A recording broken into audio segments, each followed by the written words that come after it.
ઝઘડિયામાં ચૂંટણી ફંડની માંગણી કરી ઉદ્યોગપતિઓને ધમકી આપનારને પોલીસે ઝડપી લઈને તેને ઝઘડિયા પંથકમાં જાહેરમાં ફેરવી કોર્ટમાં રજૂ કર્યો હતો।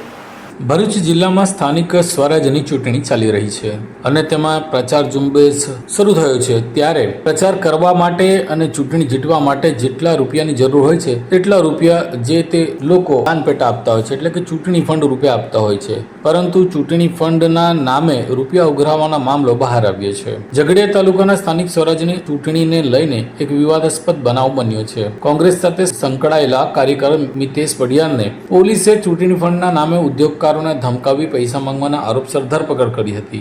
મિતેશ પડિયારને સોશિયલ મીડિયામાં વિડીયો બનાવી સિલિકા પ્લાન્ટ, જીઆઈડીસીના ઉદ્યોગો તેમજ કોન્ટ્રાક્ટર પાસે ચૂંટણી ફંડ માંગ્યું હતું। વિડીયોમાં તેણે પૈસા ના આપતા પરિણામ ભોગવવાની ધમકી આપવામાં આવી હોવાનો તેના પર આક્ષેપ છે। આ વિડીયો વાયરલ થતા મામલો ચર્ચાયો અને પોલીસ દ્વારા હરકત કરવામાં આવી। પોલીસ દ્વારા તાત્કાલિક ધોરણે મિતેશ પડિયારને કસ્ટડીમાં લીધો અને ધરપકડ કર્યા બાદ તેનો જાહેરમાં મતલબ કે વરઘોડે એટલે કે જાહેરમાં તેને ફેરવવામાં આવ્યો, જેને કારણે વિસ્તારમાં મિતેશ પડિયારની અંગે ચર્ચાઓ શરૂ થઈ। અત્રે ઉલ્લેખ કર્યો કે મિતેશ પડિયાર દ્વારા ઝઘડિયાની સુલતાનપુરા જિલ્લા પંચાયત બેઠક ઉપરથી કોંગ્રેસમાંથી ટિકિટ માંગી હતી અને તેના કારણે કદાચ તેને કોંગ્રેસી કાર્યકર્તા તરીકે આ સજા પોલીસ દ્વારા આપવામાં આવી હોવાનું ચર્ચાય છે।